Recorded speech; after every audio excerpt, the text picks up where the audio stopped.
Hey, everyone wants to come in. That's fantastic. So yeah, my name is Paula Lehman-Ewing, and I was a criminal justice reporter for a long time, and this is my debut book. It's about social justice movements. And I always like to start, the book is about modern day abolition, and I always like to start with one of the incarcerated individuals that I worked with, Scotty. This is his drawing. In the book, you're going to find, before each chapter, a piece of art that was created by someone who wasn't or is incarcerated. And I do that very purposefully to sort of highlight people who are really most directly impacted by oppressive systems. And so I always like to start my readings with a little bit about Scotty. He's the only artist who is still incarcerated. The other two were freed last year, which is fantastic. So this is a little bit about Scotty. For most of our friendship, Scotty has been incarcerated in a state prison in Corcoran, California. We have never spoken on the phone, nor have we had any video visits. He tells me he's grown old in prison, that he's lost most of his teeth due to things that happened in here, and requested I not include a photo of him in this book. Instead, he sent me probably my favorite work of his to date, Self-Portrait, which precedes this note. To me, it embodies everything this book is about. The complex web of colors and shapes that define our humanity, the array of perceptions our faces provoke in different onlookers, and the demand and challenge to absorb every detail. I have realized in myself a sense of wanting fairness and prosperity for everyone in the world, regardless of who they are, what their creed, and whatever the sexual preference, so long as it hurts no one else, Scotty wrote in the note accompanying the portrait. I feel a deep call in me to fight the good fight for all people, however, especially for my people, my fellow inmates and convicts, no matter what kind of mistakes they have made. In my mind, Scotty looks like a moving shadow, his features indiscernible and his voice rendered mute. In the absence of physical attributes, I am able to unearth what truly connects us. To me, he is his passion for art. He is a person who can find beauty in both color and grayscale, who uses whatever he has to make something great in the hopes that it will be seen by even a single person on the outside. On the back of each drawing he's sent is a note. Use it if you want, or just enjoy it. Of the three artists featured in this book, only Scotty remains in prison. As he enters his second decade of incarceration, he only asks one thing in return for his work, that you look at it, and that by seeing it, he may be seen as well. So that's Scotty. Okay, so, thank you.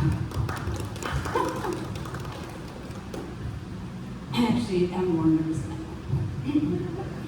I am. So the book is about abolition. It's 4 stories of abolition, autonomy, and forging the past in the modern civil rights movement. And when I first started writing it, that was confusing to a lot of people. And so the next part that I'm going to read is about what the hell I'm talking about. Hearing about abolition may surface mental images of a stoic Frederick Douglass or an indomitable Harriet Tubman.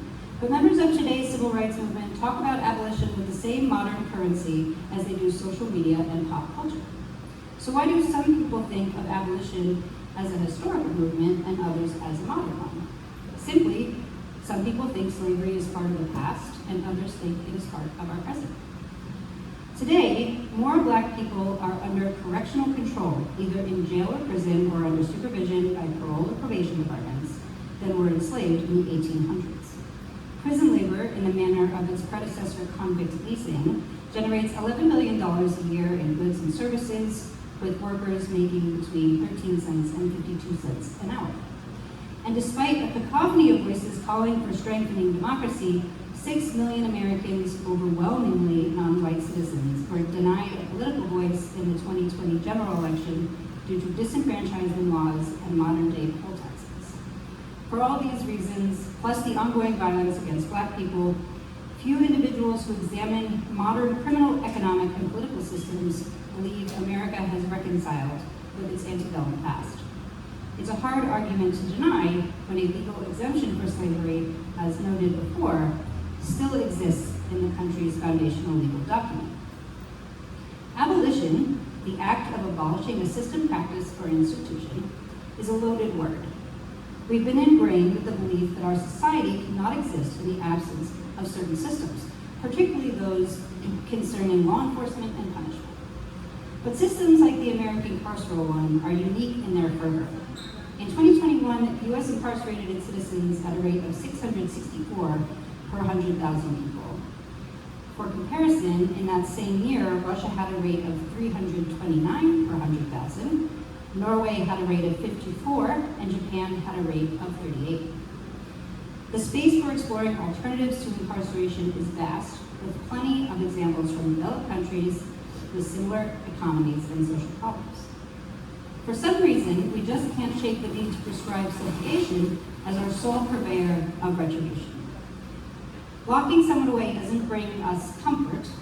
By a margin of 3-1, victims of crime prefer holding people accountable through non-carceral options, such as mental health treatment, drug treatment, restorative justice, or community service, as revealed in a 2022 survey. Incarceration also doesn't fulfill its promise of rehabilitation or lower crime rates. It is simply what we know, a familiar default we've come to accept as justice. This stagnancy in our way of thinking about justice and our unwillingness to explore alternative ways of achieving it impact not just America's carceral system, but also its political, economic, and social systems. Although each system differs in its impact, all of them marginalize, dehumanize, or deny people from underrepresented communities. However unhappy it makes us, though, we cling to it, willing to make changes here and there, but never embracing the bold notion of abolishing it completely.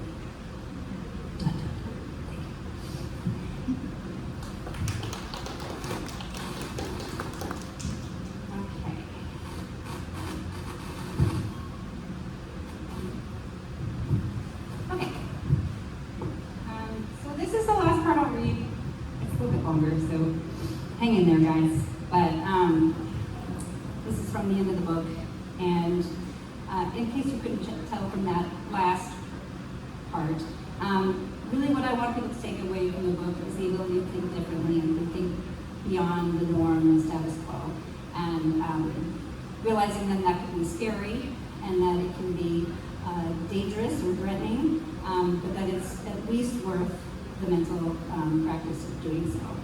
If we're ever going to make real change. Okay, here we go. Last part. The longest running ideological shortcoming seems to be this idea of there not being enough for everyone. Not enough money, not enough housing, not enough food, not enough freedom. Even the most staunch advocates of Adam Smith's capitalism seem to have lost touch with his original hypothesis that society is not composed of a zero-sum finite pie amount of substance, where one person's gain means another's loss. The thought of freedom should not be threatening to anyone, and a true patriot would embrace the struggle to achieve it. Some may read this book and think, what does she know about patriotism? She clearly hates America. I get it, and when I first started writing this book, I might have agreed with them. I had stopped singing the national anthem at sporting events, and I hated the 4th of July. The fireworks scared my dogs and woke up the baby, and in celebration of what? What was there left to love in a society so entrenched in divisive rhetoric and oppressive systems? What I learned through the process of writing this book, however, is that the individuals I talked to really love the people of this country and believe in the promise of democracy and freedom, although yet unfulfilled. It's still all about survival, but collective survival, collective uplift. They believe in people and their ability to self-liberate, collaborate, share responsibility, and care for each other. That belief is what I have come to embrace as American. You can tell the story of this country in two ways. The first is a story of atrocities.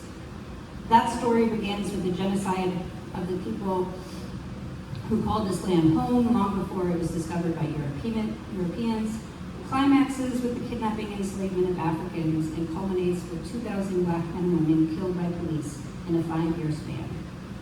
The second is a story of revolution, of people who fought together in Bacon's Rebellion, people who fought together against the British, the only colors of vision being the ones dyed into their frock coats. It's the story of people who were hosed down, hounded by hounds, and who returned to the streets the next day to fight again. It's the story of a well-trodden Edmund Pettus Bridge, crossed on Bloody Sunday when state troopers attacked unarmed peaceful marchers with billy clubs and tear gas. Crossed again in 2015 by members of local black churches who walked the bridge starting from the Montgomery side, what they termed as a reverse march, protesting new rollbacks to the Civil Rights Act. Crossed the next day when then President Barack Obama and Representative John Lewis led another group along the same path to commemorate the 50th anniversary of the initial crossing. Crossed again in July 2020 as a horse-drawn wagon carried Lewis's casket over the expanse. Back and forth, each footfall a determined step in the direction of freedom, justice, and equality. Neither story has an ending, nor are they independent of each other, but you get to decide which story you want to be part of. You can contribute to the nation's atrocities, or you can participate in revolutionary change that embodies the freedom it presumes to uphold. There is no middle ground. Abstaining is simply opting to engage in the former by default. Should you choose the growing movement of liberation, be as systematic about dismantling the nation's defects as its early citizens were about embedding them in its fabric. Learn about history, not as a way of focusing on the past, but as a way of informing you, the way individuals profiled in this book have been informed by their own histories. Our collective experience will provide tools to aid in our collective salvation. You have individual tools as well, a prominent social media account perhaps, or a knack for storytelling. Maybe you have surplus food, surplus land that can be developed into community resources. Maybe you have money to fund programs created by incarcerated activists. Add your individual tools to the larger box of collective tools and apply them to a plan. Take the lessons learned from the past and forge a path forward. Pave a wide road that can accommodate everyone who's willing to help propel the movement in the direction of freedom. And when you arrive, build a foundation strong enough to last. Thank you. So I kind of gave away the ending. It's the end of the book. I was so in between the two things that I read are 4 amazing stories of people that I met in the modern civil rights movement. And each chapter focuses on a single system of oppression. I look at community, punishment, capitalism, and infrastructure. And the people who I have met on this journey are incredible. There are people from Killer Mike down in Atlanta, who I think he's coming here with this new tour. And Angela Davis up in Northern California. And then to people like Ivan Kilgore, who's incarcerated in Solano, and Hashima Denham, who's incarcerated not so far from here in Kern Valley State Prison. And I love the idea of putting those activists side by side because they each have an incredible story to tell, and it is an honor to tell them. So with that, I will take questions if you have any. Otherwise, the people I planned questions with, please ask them. I got another book here. Okay. For you. Okay. Thank you for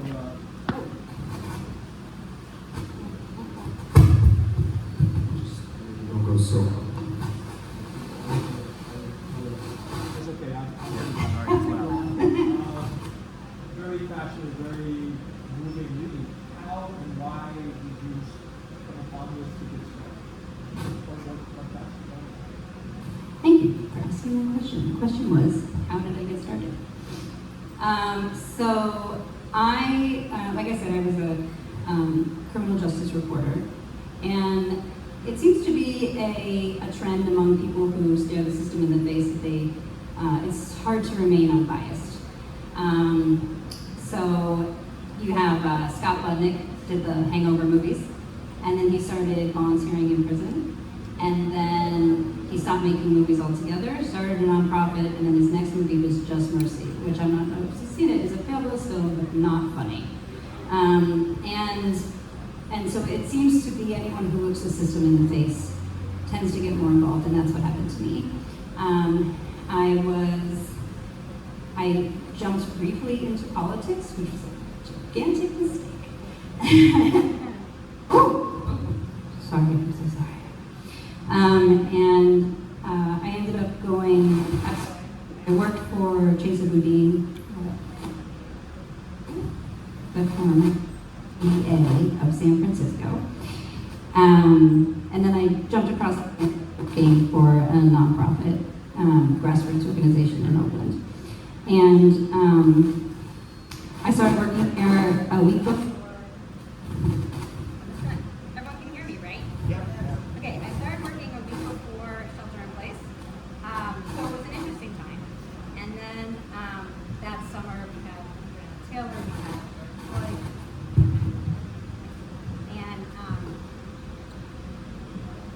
and we had time to think.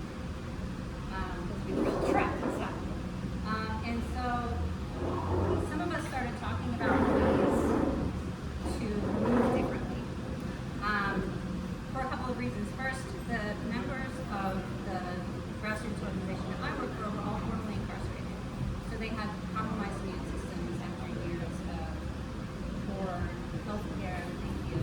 For healthcare, and like sunlight, you name it, they had compromised communities.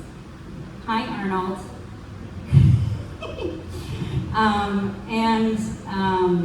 So a lot of them took to the streets when the George Floyd killing happened, but we're trying to think of ways to keep our members safer.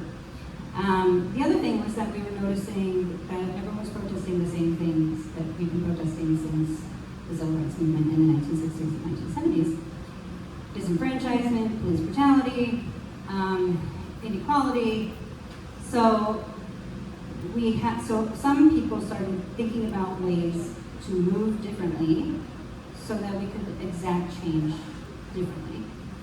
I think one of the reasons why, as I mentioned in the reading, slavery sort of persisted is that it's evolved over time. Perhaps it's not as overtly racist in some policies, but it has the similar impact of controlling marginalized populations. And I think that people, when they thought about how they were approaching countering oppressive systems, started to think about how can we evolve what we're doing, take into account that evolution, and start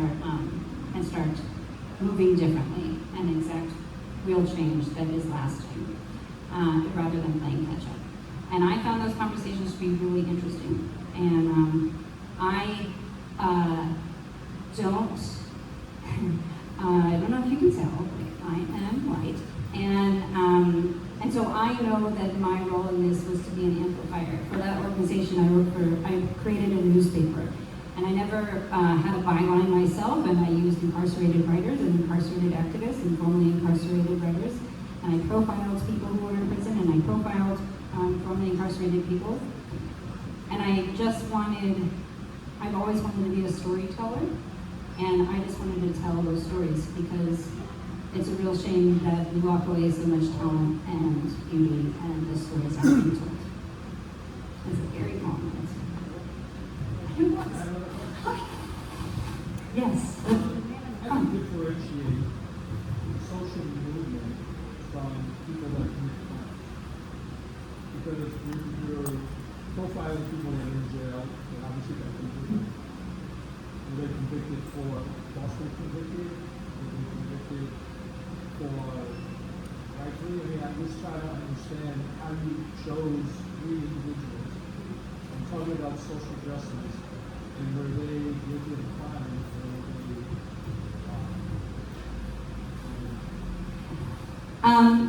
Great question. I don't care. So what I have found in my own life, and I write about this in the book, is I have made a lot of mistakes. I'm just not defined by the worst one. And I found that people who are incarcerated, I got really into it by prison art because, as you can see, it's really impacted me. And the idea of finding some sort of beauty, even if it's graphic, even if it's black and white, finding beauty in a place that is designed to strip you of your humanity. You don't have a name anymore, you have a number, you're called inmate, which is a term I actually don't like using in the book. I only used it when I quoted Scotty. Those are dehumanizing terms, and I have found that that lesson on finding the beauty amidst all the garbage is important. It's important for me. It's important in this hectic dumpster fire election season. It's important when it seems like the world is burning, like it did in 2020. To know that there's someone who has been locked up and shunned, who can still find beauty and be willing to reach back out to the society that shunned them in the first place, I think is really impressive. And it also makes me look at myself as someone who waited for them to come to me, right? I locked them away, and rather than reach inside and try to figure out what's going on, we just sort of leave them there. One of the things I wrote about in the book is, I am from New York City, you are from New York City, and I used to play baseball on Randall's Island. And Randall's Island looks directly at Rikers Island. And I never noticed it. It's gigantic. It's this huge complex of barbed wire and tons of buildings, and it's this really horrific place. And it just sort of faded into the background of my life. And that's sort of what we do with the people that we have put in prison. And the fact that they're reaching back out to try to make society a better place, even though people like Ivy will probably never be back in it, I think says a lot about where we are in our humanity and where they are.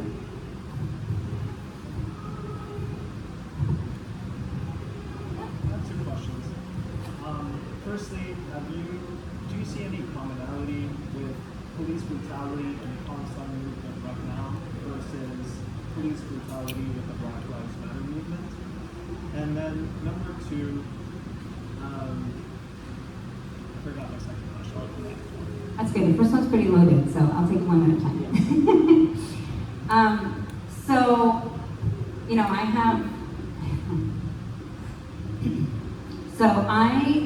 I have an interesting view on Palestine because I am Jewish and I am an advocate for Black liberation movements. And I don't know about, they are tied, obviously. Most Black liberation movements are pushing for a free Palestine, which would make a lot of sense to me. And I live in this really weird social media dichotomy where I have two completely different truths happening, right? So I have one feed that, that I have for, my family that lives far away to see my kids, right? And it's all pro-Israel and hostage taking, and this is what we're gonna do over here and what's happening. And then I have my book feed, which is all Black liberation movement, free Palestine. And where I am trying to live is in the gray. My whole book is about not binary thinking. And in my mind, I can be anti-genocide and anti-terrorist, but I also don't have an answer for you because I am not there. I am not living in Gaza. I am not living in Israel. To me, if we're going to find a solution, it's uplifting the people in that region. There was a really great New York Times op-ed, which is not a sentence I say normally, but there was an op-ed about people who were on the ground, young people in the Free Palestine movement, and then they never mentioned who they were. And I would love to know who they are and sort of uplift them and amplify those voices rather than having a bunch of people who aren't on the front lines try to come up with solutions. So in my mind, I can't solve that.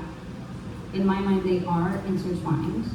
I mean, we can have conversations about colonialism and about genocide and about the similarities between the two.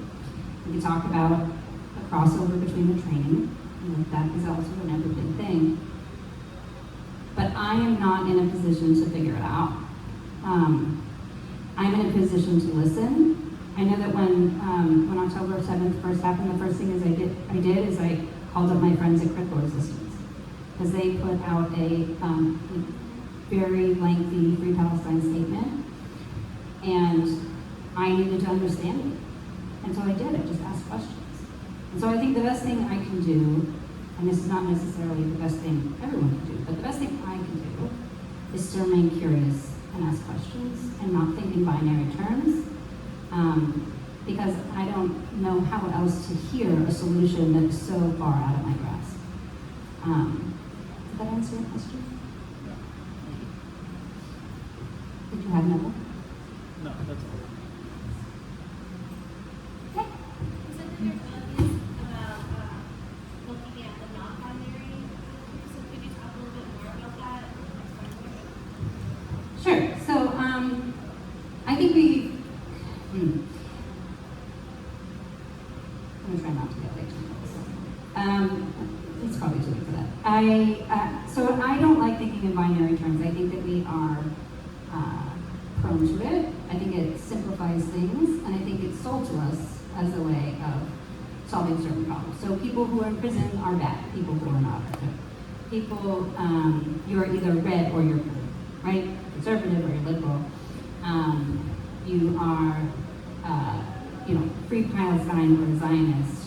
Like we're told there are binary paths, and to me, that is not human life. People like Hashima Denham or Ivan Kilgore, the two activists that are incarcerated, they have made mistakes. They're not what you would picture as a hero. But that doesn't make their solutions or their ideas for creating a better future any less valuable or any less hearing about. They're a complex human who's made problems, who's made mistakes. I am a complex human who has made mistakes. That's what makes us human. And so, to me, at the very basis of coming together is realizing that no one can be fit into one category or the other. And we have to start thinking beyond that. I think, I mentioned red and blue, and I think one of the big problems that we're facing is that we keep turning to political solutions for societal problems. And I think that where you're going to find those solutions are amongst those complex people who are boots on the ground, that see everyone for who they are, and who are willing to sort of embrace people of all walks of life to come up with a solution that works for them. What are your next steps? So I'm still very good friends with Ivan and Hashima, the two incarcerated artists. I find what they do really amazing. Reimagining the Revolution was born as a project, and so I am doing a lot of social media and videos that have people like Viju Matthews, who's in Critical Resistance, speaking. I'm going to be speaking with Mohammed Sheikh, who's also in Critical Resistance, next week. So I'm trying to find ways to digitally amplify the people who I've already spoken with. And then the next step would be to write the next book. But I also have children and live in capitalist society, so I do have a day job. But I do hope to, continue being an amplifier for stories that should be told.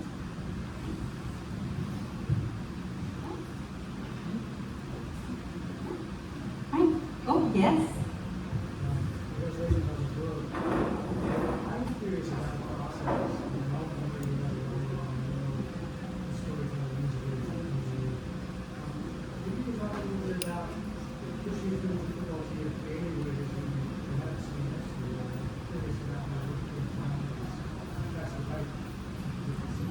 Sure, thank you.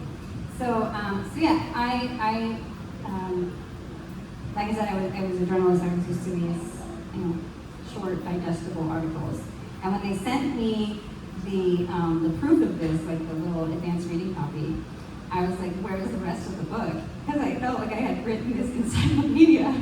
And, but one of the things that I realized is that being a member of the media, I had fallen into certain cookie cutter ways of writing.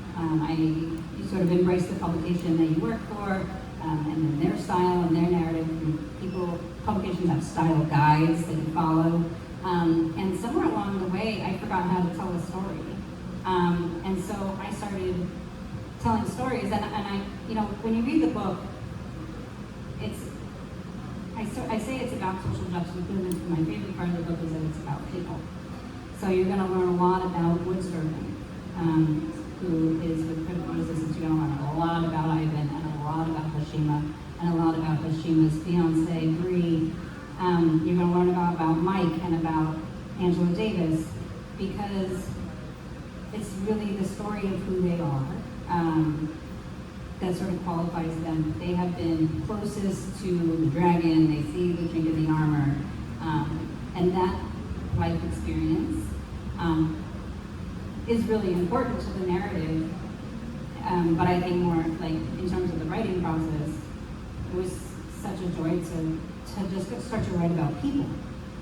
I think we stopped asking questions about people and who they are, and sort of going deep on what motivates people and what drives people, because we need like a fast answer, quick turnaround, get clicks. So yeah, that was one of the things that I had to relearn, was how to really tell the story. It had to be a story about people, so that because I found that most interesting.